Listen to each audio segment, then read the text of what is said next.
Hello, everyone, and welcome back to another book review. This time it is Matthew Perry's book. It is Friends, Lovers, and the Big Terrible Thing. This book came out in 2022, I want to say either mid or towards the end of 2022. And it was a book I had been wanting to read. It was just, I always get my books from the library. And it was on hold forever, and basically this was my first chance of being able to read it. Just looking for food. So anyways, I am a fan of Friends. I don't know if you guys knew that. I love Friends. I literally fall asleep to Friends every single night. I turn it on in the background. I put the volume to like 3 just so I can barely hear it, and it helps me fall asleep. It helps me turn off my brain since I do have a lot of stress, a lot of anxiety in my life. It does help me sleep. So I am a huge Friends fan. And I've always loved Chandler in Friends. I think out of all the characters, he's most like me. I think I have a little bit of all the Friends in me. Monica's the OCD one. I have some of that kind of thing with myself. Rachel, can be a little, a little ditzy. She's finding herself a lot throughout the series. Ross is kind of a nerd. I definitely have my nerdy moments. Phoebe's a little crazy, kooky altogether, not ooky, but she's a little different. And then Chandler, he's awkward. I forgot Joey. Joey, he's a big lovable idiot. I'm a big lovable idiot. Joey doesn't ever seem to do anything that would hurt people usually. That's 100% me. I've got a heart of gold, everyone tells me. And then lastly, Chandler, who's kind of awkward, is unsure of himself, and as Matthew Perry mentions in his book, he doesn't feel that he is good enough for people. And that was something that I really took from this book in particular. Matthew Perry writes many different times of how he just didn't feel that he was good enough with auditions, with roles that he got, with relationships that he had. He just never felt enough. And reading this book it was very sad, because it's crazy how much, we see celebrities as something, how much we think we know about a celebrity, but we really don't know. And Matthew Perry very clearly just, he had some demons in his life for sure. He definitely had some things that just, he didn't fully, I don't even know how I'm trying to say what I want to say here, but he never felt good enough at the end of the day, is what he mentioned very many different times in this book. And I just had no clue about, I know he had always had drug issues. I did not realize just how many issues he had with drugs. He also had issues with drinking alcohol and such like that. I found out from the book he started drinking when he was 14.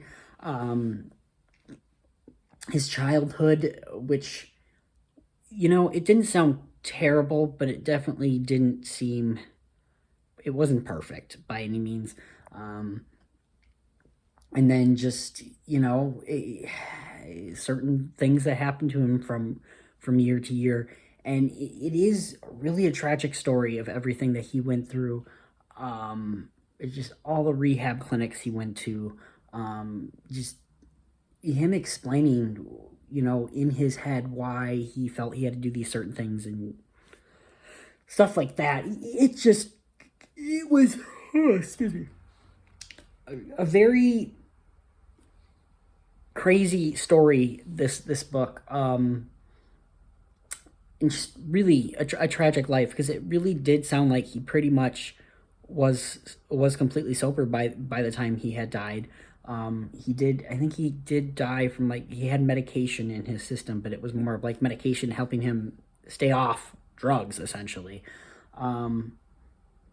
So it is sad that so late in his life, because I think 52 was when the end of this book really takes place, and I think he died when he was 54, something like that.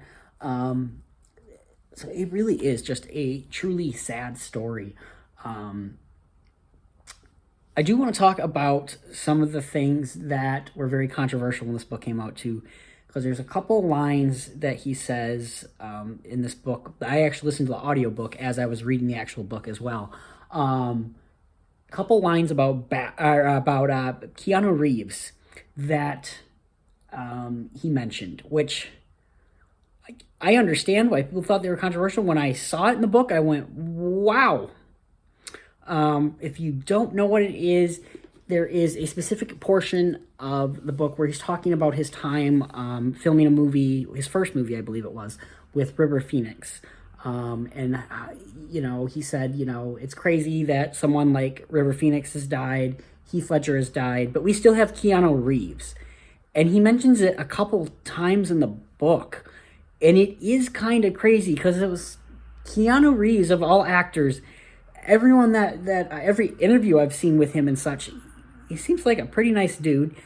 While he's not the greatest actor in the world, and I don't think he would even argue that, he's committed. Look at the John Wick movies. I mean, he does most of his stunts. It was a little weird. So yeah, it is a little weird. And in the audiobook, it's just not there. If you're reading the book as you listen to the audiobook, there's a couple lines in here that are not in the audiobook. So yeah, that was definitely something very controversial. I kind of understand why it is. Yeah, out of all the actors to pick, Keanu Reeves. Yeah, I just think that line should have been a little different. I can't believe, people didn't take it out. Like I that's just a little crazy to me. But yeah, really, what most of this book is going through his career, and basically just every moment of his career is addiction. And it just seemed like it's something he struggled out throughout his entire life, and just horrible. I did find myself kind of relating to this at times in a sense too, that like maybe I have an addiction to not wanting people in my life because I don't really have friends, at least where I live now. I don't hang out with people. I hang out with that guy. That's about it. Made me realize maybe I'm addicted to being alone, and maybe I need to do something about that. I don't know. I don't have money right now to afford therapy, but I probably could use it. Yeah. But anyways, guys, yeah. As far as this book, it's a very interesting read. It is depressing, obviously. I also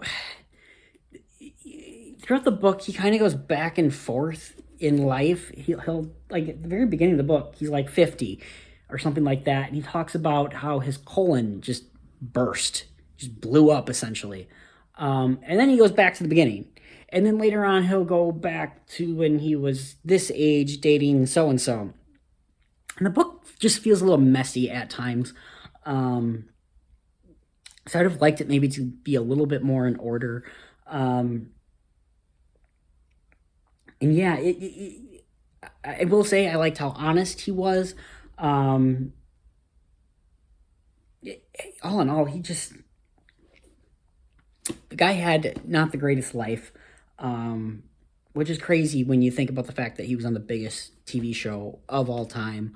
He was in movies with Bruce Willis, and he had dated Julia Roberts. I mean, it's crazy. But yeah, all in all, it is a good book. Again, it is kind of depressing. If you're not looking for a depressing book, this is not a book for you if you don't want to read a depressing book, because it is kind of depressing. It is inspirational in the sense that you do feel like by the end of this you're not alone.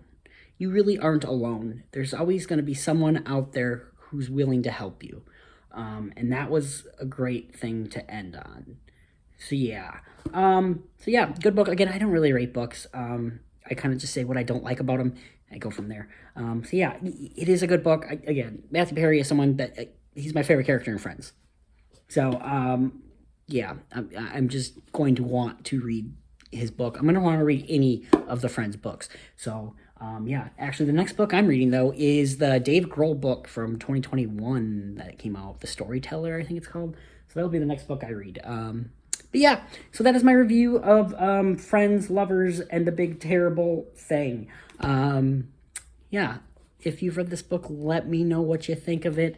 If you haven't read it, is it something that you think you might want to read?